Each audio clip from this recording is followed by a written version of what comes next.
بسم الله الرحمن الرحيم۔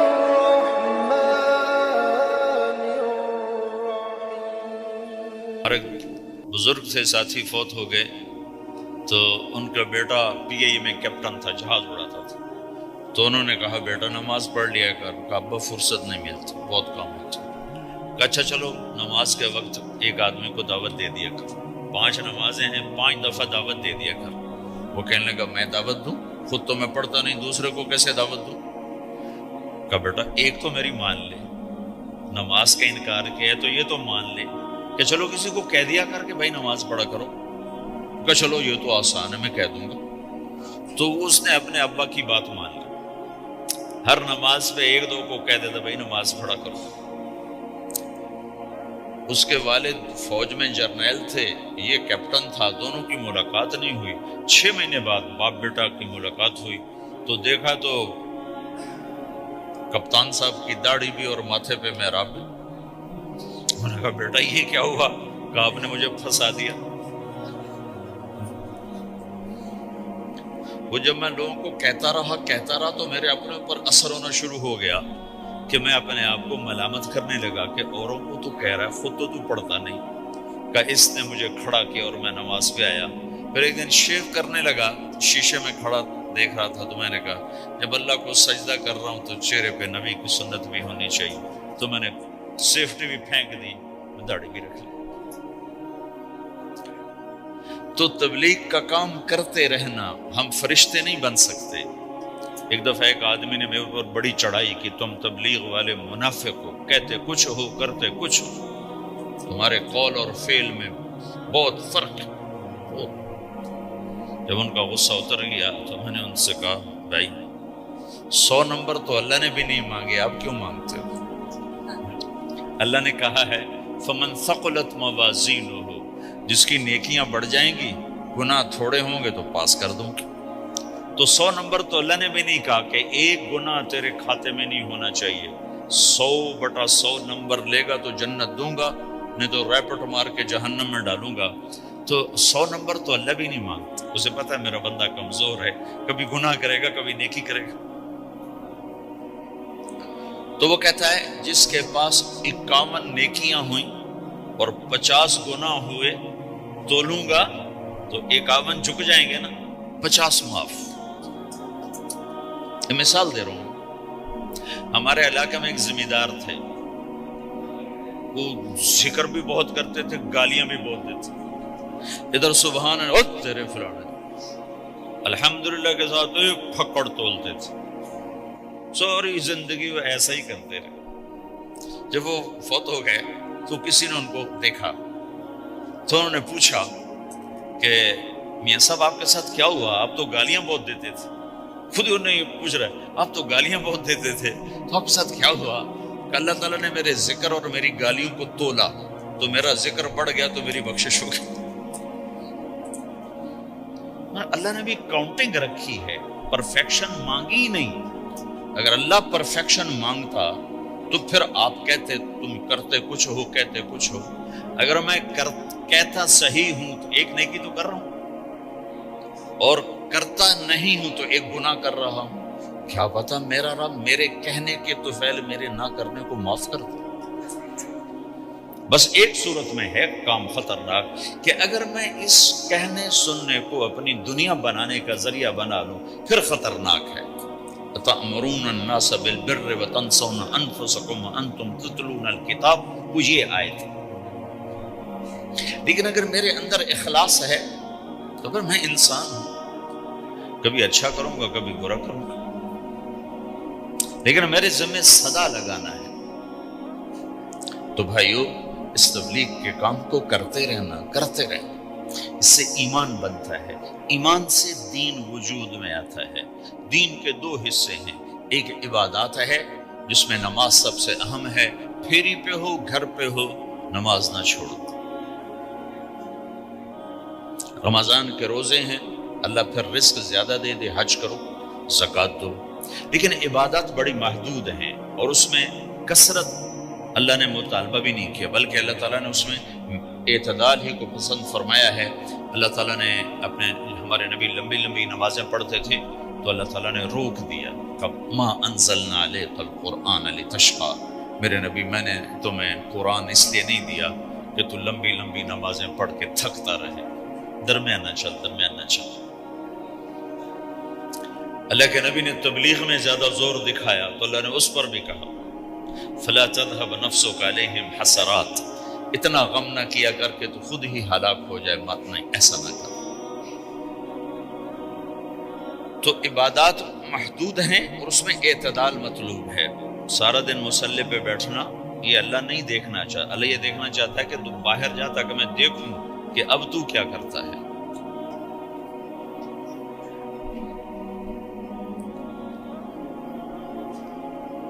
دوسرا حصہ اس کا اخلاقیات ہے، آپس کی معاشرت ہے۔ دین جو اثر انداز ہوتا ہے وہ معاشرت سے اثر انداز ہوتا ہے، عبادت سے نہیں، عبادات سے نہیں۔ عبادت تو مسجد کے اندر ہے یا مصلی پر گھر کے اندر ہے، روزہ اندر کی چیز ہے، حج بیت اللہ میں ہے، زکوٰۃ مسلمان کو دی جاتی ہے۔ تو دنیا میں دین پھیلنے کے لیے اور اپنوں کو دین کے قریب کرنے کے لیے جو سب سے بڑا عمل ہے وہ بھائیو اچھے اخلاق۔ یہ دوسرا حصہ میں آج بیان کرنا چاہتا ہوں۔ اللہ کے نبی نے فرمایا ایو اور الاسلام اوثق، مجھے بتاؤ اسلام کا سب سے مضبوط عمل کیا ہے؟ تو صحابہ نے کہا الجہاد، یا رسول اللہ جہاد۔ اسلام کا سب سے مضبوط عمل کیا ہے؟ صحابہ نے کہا جہاد۔ تو آپ نے کہا وحسن وما هو به، ہاں ہاں جہاد بہت اچھا عمل ہے لیکن سب سے بڑا عمل نہیں ہے، سب سے مضبوط عمل نہیں ہے۔ ان کا جی الصلاۃ، نماز۔ تو آپ نے کہا ہاں وحسنۃ وما هي بها، نماز بھی بہت اچھی چیز ہے لیکن وہ نہیں جو میں پوچھ رہا ہوں، سب سے اعلیٰ، سب سے اوپر، سب سے مضبوط نہیں۔ انہوں نے کہا جی الحج، حج۔ تو آپ نے کہا حج بھی بہت اچھا عمل ہے لیکن وہ نہیں جو میں نے پوچھا ہے۔ پھر صحابہ نے کہا جی روزہ، آپ کا روزہ بھی بہت اچھا ہے لیکن وہ نہیں جو میں نے پوچھا ہے۔ تو پھر صحابہ نے کہا یا رسول اللہ پھر آپ ہی بتائیں، ہمیں تو نہیں پتا۔ تو ہمارے نبی عبادات سے اوپر لا رہے ہیں، اپنے ساتھیوں کو عبادات پہ قائم کر دیا۔ ہر آدمی نمازی بن چکا ہے، ہر آدمی روزے دار بن چکا ہے، ہر آدمی مالدار زکوٰۃ دینے والا بن چکا ہے، اور ہر آدمی حج کا جذبہ پیدا کر چکا ہے۔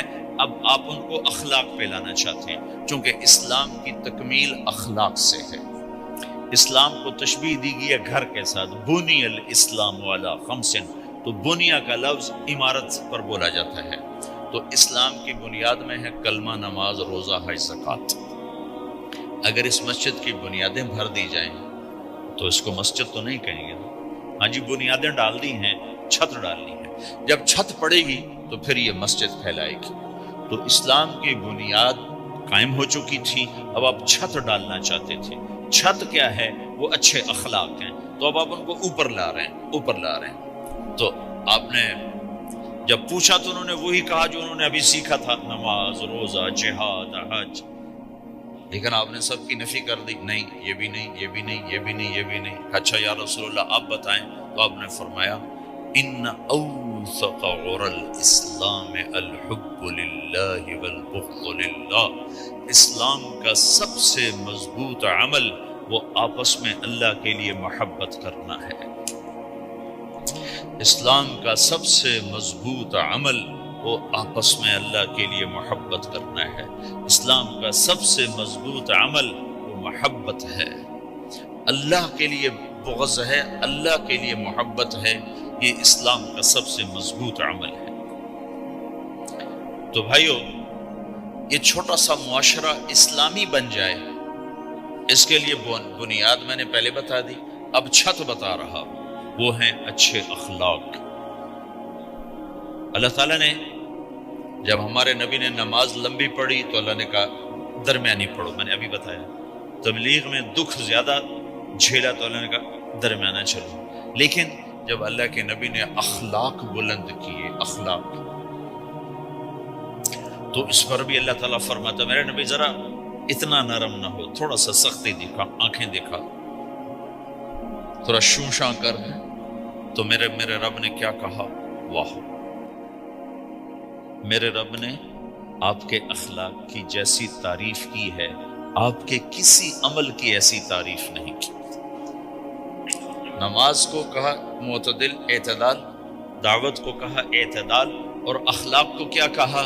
انک لعلی خلق عظیم، اور اس کو طاقت پہنچائی قسم اٹھا کے نون، پھر قسم اٹھائی قلم کی جو علم کا ذریعہ ہے، والقلم وما یسطرون، مجھے قسم ہے قلم اور اس کی تحریر کی، ما انت بنعمت ربک بمجنون وان لک لاجرا غیر ممنون۔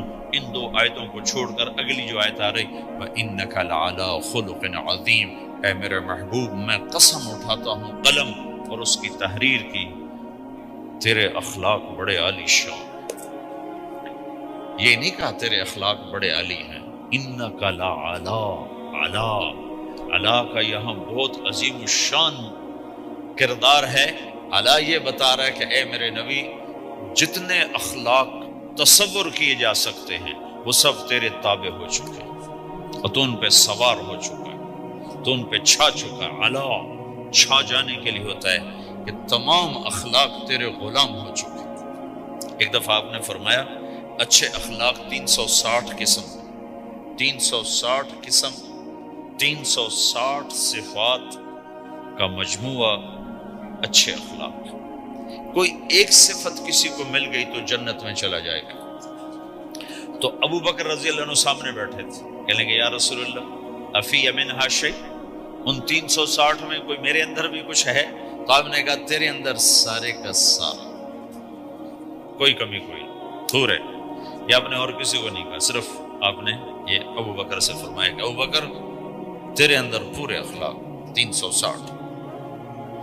تو بھائیو، آپس کی محبت اور اچھے اخلاق یہ اسلام کا سب سے چوٹی کا سبق، سب سے اعلیٰ درجے کا سبق۔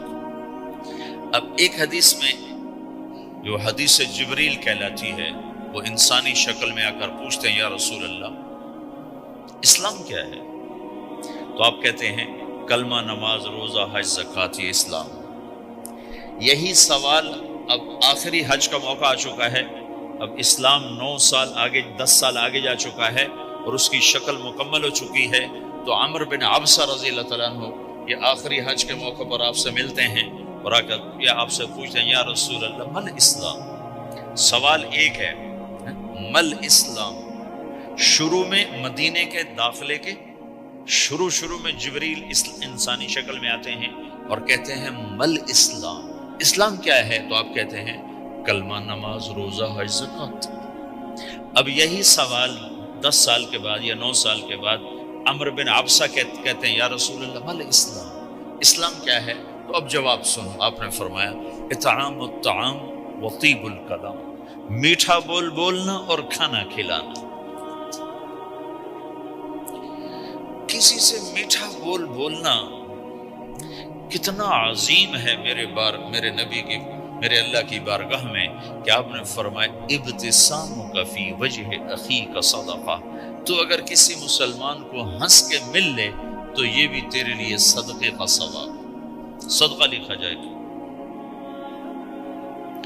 جبریل کہتے ہیں یا رسول اللہ مل ایمان، ایمان کیا ہے؟ تو آپ فرماتے ہیں اللہ کو ماننا، فرشتوں کو ماننا، نبیوں کو ماننا، کتابوں کو ماننا، تقدیر کو ماننا، موت کے بعد کی زندگی کا اقرار کرنا۔ ان تؤمن باللہ وملائکتہ وکتبہ ورسلہ وبالبعث بعد الموت، یہ ہے ابتدائی جواب۔